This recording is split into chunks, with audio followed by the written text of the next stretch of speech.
Good afternoon. Welcome to our program. My name is Jeff Craig with Applications for Life. The title of our program today is The Why in Purchasing Life Insurance.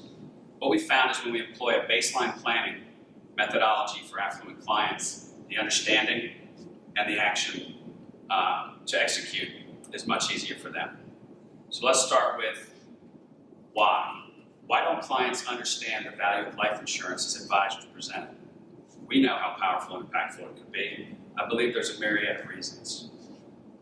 When the client's positioned at the center of the overall disciplines of planning, from legal, tax, financial, documents, gifting, investments, valuations, there's confusion, and oftentimes life insurance gets put to the last bit of the planning process.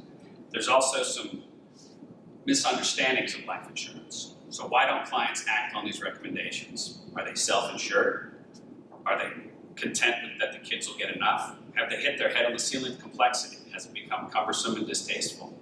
It's also easy to defer long-term decisions today that won't have impact for some time. Oftentimes the advisor positions the client at the center of the decision-making circle. And lastly, there's advisors that believe that they don't need it. And if we think about the different examples that we talk about, they really don't need it for their heirs to be healthy, wealthy, and wise. So let's take a look at some observations. Wealthy clients ultimately get to a place where they believe everything's been completed. As such, many times there remains a taxable liability on the balance sheet. What we do know is that a dollar paid in tax, instead of going to a charity or a foundation, can have a 3 to 4 multiple from a negative perspective on their legacy. Additional planning through the legacy analysis system can demonstrate how to provide a 5 to 20 multiple of legacy as opposed to paying tax. And that's why we created the legacy analysis system. It's a collaborative messaging system to provide clarity and confidence to the client through the planning process. Let's take a look at a case example to demonstrate what we're talking about. Here we have Mr. and Mrs. Fortunate and Charitable. He's 70, she's 63. They've got 2 children and 5 grandchildren. The net worth of this couple is $20 million. They reside in the state of Texas. And in their mind, the planning's been completed and the kids will get enough. However, with that understanding, they still maintain a $3.8 million estate tax liability on their balance sheet. So let's look at the question mark of traditional estate planning. This client from the upper right-hand quadrant lives off their mountain of wealth. They employ legal, tax, gifting, some insurance, and maybe some complex strategies. Their estate value is $20 million. In their documents, there's no formal documentation for charitable.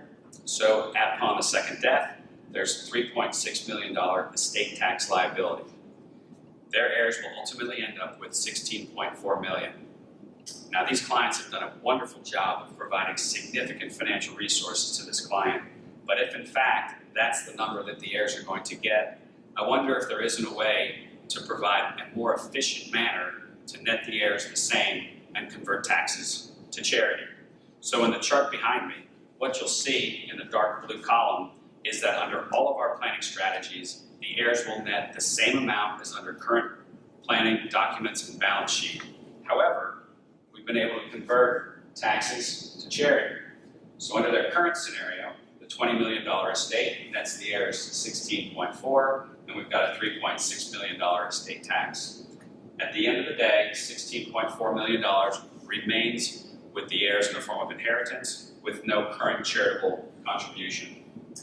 When we employ up to 6 different planning strategies to net the heirs the same, what happens to the right of the balance sheet really does get meaningful and impactful.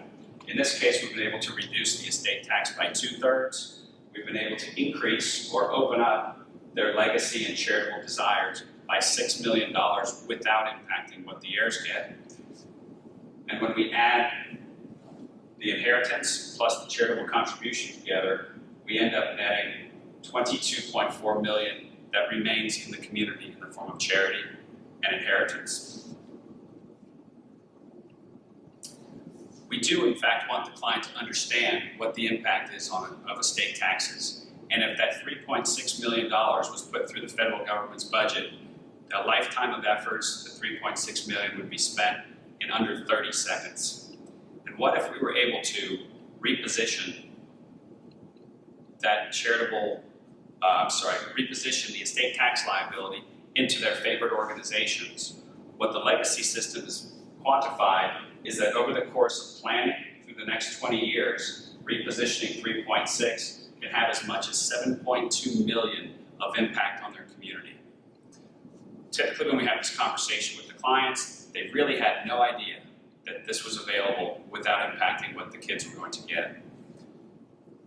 What that's enabled us to do is to close the circle of entrepreneurial asset transfer. In this particular case, the heirs are going to net $16.4 million, just as they are under current planning. That enables them to contribute up to $6 million of their taxable estate to charity without impacting the kids. We've just demonstrated how to reposition $3.6 million and the impact on the community. If they choose to do this during lifetime, there's a significant income tax deduction available. And ultimately, instead of 20 million netting the heirs 16, now 20 million nets the heirs 16, but also you add all these other components to it, and we've added $8 million to the total lifetime balance sheet. So our results are impressive. We maintain the same to the heirs. The cumulative financial impact has been increased by $9.6 million when we add all the components of the lifetime balance sheet. We've eliminated $2.5 million of tax and offered a significant opportunity for income tax deduction. So when we consider the why in positioning life insurance through the legacy analysis system, we employ a baseline methodology where the heirs maintain the same inheritance. We employ 6 optimal strategies that demonstrate 2 to 20 times additional asset transfer efficiency. We quantify the relationships of all the balance sheet components and optimize the opportunity cost and through our funding solutions. Thank you for coming to our presentation today. I hope it's been beneficial. Thank you.